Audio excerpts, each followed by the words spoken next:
اور نوجوانوں میں آپ سے ایک اور بات بھی عرض کروں،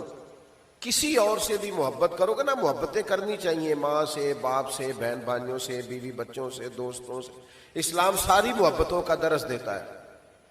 لیکن اور کوئی بھی محبوب بناؤ گے تو نقص نکل آئیں گے۔ یہ مدینے والے محبوب کی وہ ذات ہے کہ جب دیکھو گے نا، جس زاویہ نگاہ سے دیکھو گے، اخلاق دیکھنا چاہو گے تو پھر بھی حضور سے پیار ہو جائے گا، حسن دیکھنا چاہو گے تو پھر بھی پیار ہو جائے گا، نبی پاک کا حلم دیکھو گے تو پھر بھی پیار ہو جائے گا، بردباری دیکھو گے تو پھر بھی پیار ہو جائے گا۔ یعنی ایک ایسے شخص بھی ہیں ثمامہ بن اسال،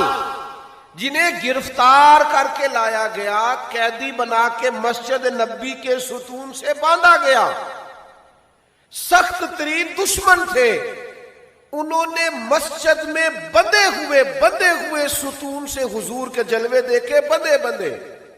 تے تیریاں ویکھ کے ادامہ میں مرید ہو گئی۔ یعنی ستون سے بندھے ہوئے محبوب کے جلوے دیکھے، 2-3 دن بندھے رہے، اور پھر وہ بات لمبی ہے، میں بس اشارہ کرتا ہوں۔ حضور نے فرمایا انہیں آزاد کر دو، لیکن کیا آزاد ہونا تھا اور کیا انہوں نے لوٹ کر جانا تھا۔ وہ چلے گئے اور مدینہ شریف کے کنویں سے غسل کر کے واپس آ گئے، اور محبوب کی بارگاہ میں آ کے عرض کرنے لگے، حضور اب نہیں جانا، اب تو کوئی جلوہ پیارا لگتا ہے تو آپ کا جلوہ ہے، کوئی دین پیارا لگتا ہے تو آپ کا دین ہے، اور یا رسول اللہ اگر کوئی شہر پیارا لگتا ہے تو آپ کا شہر مدینہ پیارا لگتا ہے۔